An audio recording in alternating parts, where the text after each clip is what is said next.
नमस्कार, मी सौरभ कोरटकर. महत्त्वाच्या बातम्यांमध्ये आपलं स्वागत. देवेंद्र फडणवीसांच्या पाठिंब्याच्या निर्णयासाठी धन्यवाद देतो असं सरवणकरांनी म्हटलंय. आज सायंकाळी आशिष शेलारही माझ्या रॅलीत सहभागी होणार असं सदा सरवणकर म्हणाले. आम्ही माहीमचा गट राखण्यात यशस्वी होऊ अशी प्रतिक्रिया सदा सरवणकरांनी दिली. देवेंद्र फडणवीसांचं ते म्हणतात की आता अमित ठाकरे यांना पाठिंबा देणं शक्य नाहीये आणि त्या ठिकाणी शिंदेंनी पण आपला उमेदवार दिलेला आहे. काम चांगल्या पद्धतीने सुरू आहे, त्यामुळे हा पाठिंबा देणं आता भाजपला शक्य नाही. या विधानाकडे नेमकं कसं पाहता? मी स्वागत करतो त्यांचं आणि आभार व्यक्त करतोय. एक चांगला निर्णय हा त्यांनी जाहीर केलेला आहे आणि त्यामुळे त्यांचे आभार व्यक्त करणं हे माझं काम आहे.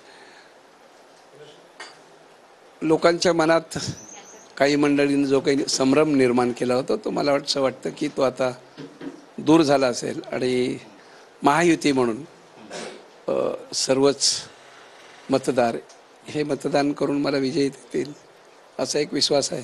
नक्की आता आत्मविश्वास बळावलाय का? कारण भाजपचे नेते काही दिवसांपूर्वी बोलत होते आमचा पाठिंबा अमित ठाकरेंना आहे.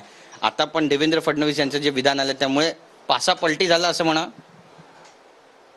सुरुवातीच्या कालावधीमध्ये फडणवीस साहेब नव्हे तर काही इतर नेते म्हणाले होते, पण फडणवीस साहेबांची भूमिका हीच होती, महायुतीचा उमेदवारच आपल्याला निवडून आणावं लागेल.